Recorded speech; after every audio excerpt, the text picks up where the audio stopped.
C'est pourquoi moi aussi, ayant entendu parler de votre foi au Seigneur Jésus et de votre charité pour tous les saints, je ne cesse de rendre grâce pour vous, faisant mention de vous dans mes prières, afin que le Dieu de notre Seigneur Jésus-Christ, le Père de gloire, vous donne un esprit de sagesse et de révélation, dans sa connaissance, et qu'il illumine les yeux de votre cœur, pour que vous sachiez quelle est l'espérance qui s'attache à son appel, quelle est la richesse de la gloire de son héritage qu'il réserve aux saints.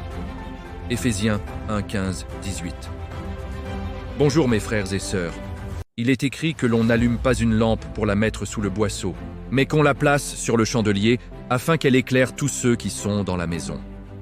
En effet, à ceux à qui Dieu a donné l'esprit de sagesse et de révélation dans sa connaissance, il leur permet de connaître ce qui se forme dans les reins. Or, ce qui se forme dans les reins, avant de monter au cœur de l'homme, ce sont des choses que l'œil n'a point vues, que l'oreille n'a point entendues, mais Dieu nous les a révélées par l'Esprit. Car l'Esprit sonde tout, même les profondeurs de Dieu.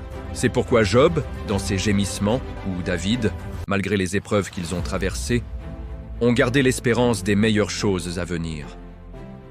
Dieu, pour éprouver le cœur de l'homme, peut l'abandonner totalement, afin de connaître tout ce qui est dans son cœur.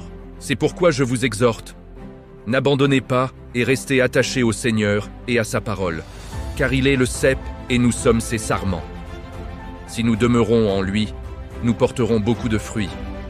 Rassurons-nous, Dieu connaît tout, jusque dans les moindres détails de notre vie. En effet, mes frères et sœurs, l'œuvre de Dieu est spirituelle et non physique. Car nous ne combattons pas contre la chair et le sang, mais contre les dominations de ce monde. Dès lors, comment pourrions-nous voir ce que l'œil n'a point vu, si nous ne demeurons pas dans la parole? Que Dieu bénisse abondamment ceux qui font sa volonté au sein de l'Assemblée de Dieu, l'Église, la citadelle.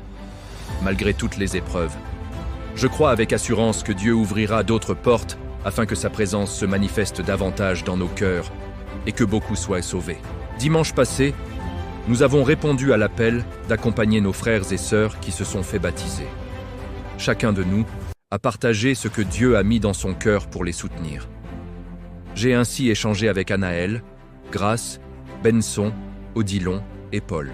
Enfin, nous faisons tout cela non pour une vaine gloire, mais afin que le Père soit glorifié à travers nous. Que toute la gloire revient à Dieu, que personne ne méprise ta jeunesse, mais sois un modèle pour les fidèles, en parole, en conduite, en charité, en foi, en pureté.